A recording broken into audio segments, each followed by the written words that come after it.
Hello and welcome back to Citizen Pew. This is Citizen Pew commentary. Today I want to talk about ammo again. Yes. Now I haven't purchased a whole lot of ammo in recent, but I have a few FFLs who have called me and said, "Hey, I got some deals for you if you want them." And I'm like, "Those ain't no deals." So anyhow, I decided, you know what? Let's talk about ammo, right? There's all kinds of things affecting the ammo price right now: supply and demand, inflation, shortages, you name it, recovering from whatever. So I wanted to talk about it and tell you what my thoughts are. Now, I pulled up an article, and this article is back, I think it's from March of this year, but it talks about a lot of the things that are causing the shortage, or at least was back then, and I want to talk about how many of those may be in effect now and some other thoughts I have. So let me get to this article, and then you can tell me what your thoughts are down in the comment section related to it and how it applies to the future. So let's see here. Bam. All right, this is from Silencer Central, and it is titled Everything to Know About the U.S. Ammo Shortage for 2022. And this was March 15th, 2022 by Brandon Maddox. So, anyhow, they go through some things. I got some bullet points. I'll link this article in the description if you want to go read the entire thing. But they do break it down into some basic things. So what has been causing an ammo shortage? They got a question mark. One thing, increase in firearms purchases. Well, yeah, so increase in firearms purchases means more people will need to go buy ammo. Now, how many of those people are buying multiple firearms throughout the year and don't necessarily need they're not buying their first firearm, but there have been a number of first-time firearm owners, and the first thing they're going to do is go make sure they have ammo. So that caused some of the shortage, and it may still be causing some of the shortage. Remington bankruptcy in 2018. Yeah, the Remington plant shutting down. That probably had some effect on it, especially going two categories down, or two bullet points down here with the ammo import restrictions. So, losing a big supplier and then the restrictions on imports, that has probably caused some problems. But I've been seeing a lot of increase in imports from other places. So, we'll see how that's going to play out. The other thing, COVID, pandemic supply chain issues. We all know that there was so many places shut down. Getting goods and stuff from one place to another was all up in chaos. So that had some things to do with it. Raw material shortages. I think some of us, maybe depending on what line of work you're in, you might still be seeing some raw material shortages and all that. And then they talk about a few other things, political ties to gun purchases. Of course, the pandemic again, increase in safety concerns and all that. So they mentioned a lot of interesting things here. And it's, it's pretty interesting. Another thing they have in the article here is what is the hardest ammunition to find. Now, this, of course, was back in March of of this year. So here we go. They have 30-30 being one of the hardest ammos to find. 308 Winchester, 40 Smith & Wesson, 223 and 5.56, and 9mm. Well, I'll tell you right now, I can go down to the store. 9mm I can find anywhere. 5.56, 223, I'm finding it. 40, I'm finding it. 308, it's a little more rare. And 30-30, I found like maybe 2 boxes in the last 6 months. So there you go. They ask, the question at the end of the article, will the ammo shortage end in 2022? And they basically say, maybe 2023 is when we're going to see it end. So that's what they were writing back in March of this year. So let's talk about. So I had an FFL that I have been purchasing a lot of things through. Contact me and was like, hey, because I recently have acquired another 5.7 by 28 firearm, and now I have a couple, and they said, hey, I got a deal on some 5.7 ammo if you want some. And this was FN, and I said, all right, what's the deal? He's like, I can get it for 90 cents a round. But I got to order 2,000 rounds. I'm like, 90 cents a round is not a deal on 5.7 ammo. And because it's not my primary ammo, I was like, nah, I'll pass, right? If he was getting a good deal on some 9mm, 5.56, 7.62, something like that, I'd consider it. But I'd even consider a, not so good deal with those ammos in bulk. But 5.7, no, not a primary caliber. I have plenty of it right now. I have enough to play with all my firearms and get them tested out and all that and still have plenty. So I was like, that is not a deal for me, right? Oh, hold on. The website's popping up. Somebody wants to talk to me, but nope. Anyhow, so, part of me is sitting there thinking, I have FFLs contact me with the ability to supply me with bulk purchases, right? Especially 9mm and 5.57, 226, 223. I'm sorry, what did I say? 9mm, 5.56, 223, 7.62. Getting all my brain numbers messed up.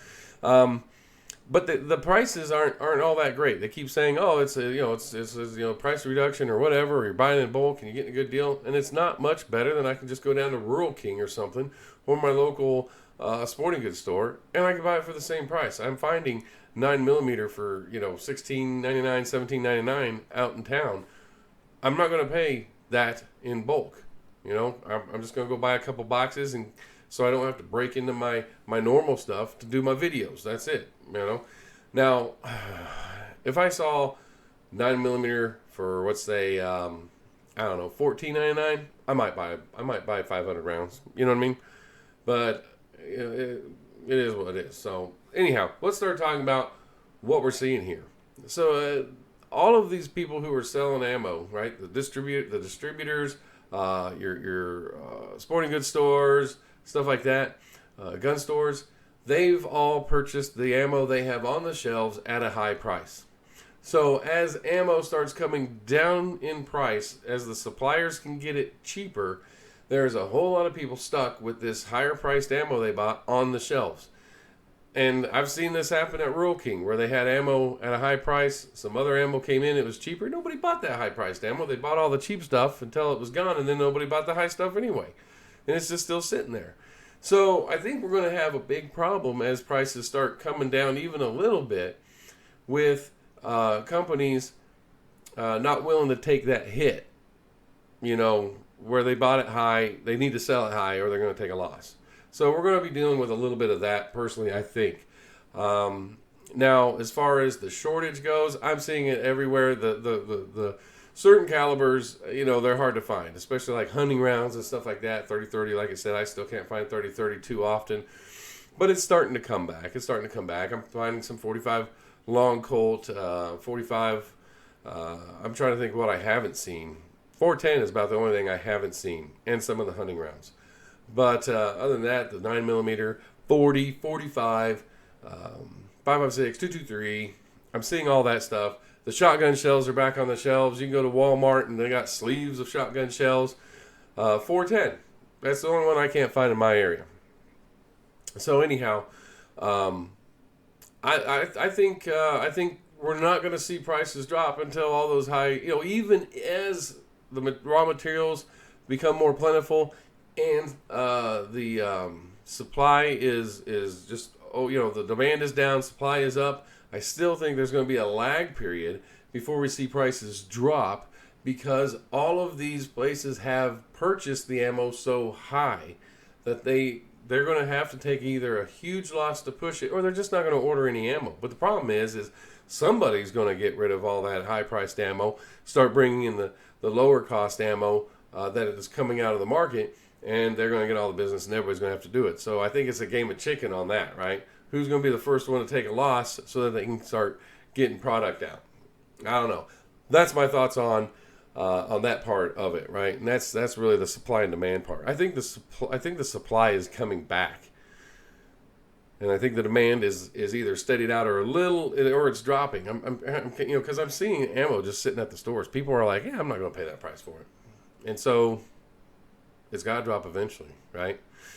Anyhow, other than that, like I said, I work in the metals industry, and metals are, everything's kind of, shipping's got, coming back all up in storm. I see semis on the road all the time. The trains are running. Material's getting delivered. So I don't think the raw material shortage is as much as maybe it was a year ago. So I think raw materials are coming back. All that stuff. I'm sitting here thinking, the other thing, before I say what I was going to say, the other thing is the political environment is probably having an impact too, right? We got elections coming up just in a couple weeks. Depending on what happens in the election, it's going to make a lot of difference on what we see. I mean, if the election goes one way, people will be panic buying again. If it goes another way, people are going to be like, I'll wait. So that's going to play a role too, and maybe maybe that has a little bit of influence on why companies haven't started dropping their prices a little bit to push product as more product is becoming readily available, is because they're kind of waiting to see what happens. So I don't know. Like I said, I'm not an economist by any means. I'm just kind of, telling you what I'm seeing. So, and I have a couple FFLs I work with that they have 3 or 4 distributors, and when they get deals, they ask me if I want them because they want to bring product in, push product, make a little bit of money, and it helps them get better deals with their distributors. And I'm willing to buy when there's a good deal, but I haven't seen a good deal in a few months now. So they say it's a good deal. I'm like, yeah, okay, it's a little bit cheaper, but not especially if it's not a caliber that I consider part of my defensive calibers, which and that's fine. So anyhow, I don't want to ramble on too much, but those are my thoughts right now. I think we're kind of in a stalemate because of the election and what's going on with all these companies having bought high cost ammo, and now they either have to take a hit or they have to try to sell it at that higher price. And then, like I said, I think it's kind of a stalemate in a way. So maybe by December we'll see some changes. Or maybe we'll see it get worse. I think a lot of it is going to teeter on election and politics in this country, unfortunately. But if it goes one way, then if it goes one way where people aren't panic buying, then I think it's just going to be a game of who's gonna give in first and take a loss on that ammo, and then once that happens, then everybody's gonna have to start dropping it to keep up. But if the election goes the other way, then people are going to be panic buying again, I'm sure. So driving prices back up, even though we might not have material shortages now, and that's the supply and demand part. So, but then the other thing is how much is inflation going to change the cost overall? I don't know. I don't know where it'll finally settle out. You used to be able to buy some Blazer brass 9mm for $8.99 a box around here. With inflation at what it is, even if everything got back to normal, let's say the panic buying was all over, there's no supply and demand issues, I don't think we'll see $8.99 again. Maybe $10.99. Maybe that's what inflation did to us. I don't know. But I think we're a few months out, maybe even half a year from before we can even start looking at how much inflation affected everything. So, but there's just a lot of things in flux right now. So that's my thoughts on it. I know you all have talked to many people about this, your FFLs, your colleagues and stuff like that. So, put a comment down in the comment section. Let me know what you're seeing, what you're thinking. I'd be interested to know because, one person can't have a perspective on everything to get a good conclusion. I'm drawing a conclusion based on the things I do see and the number of people I talk to that are in the firearms community and the people who are FFLs and stuff like that. So I think I have a pretty decent perspective, but there's probably blind spots in it too. So by all means, put a comment down in the comment section. Anyhow, that's all I have for the video. Thank you for watching. Don't forget, you can catch me on Instagram and Twitter. If you want to see some of the stuff and content I put there, you can also visit my webpage at citizenpew.com where I have merchandise. Other than that, y'all have a good day.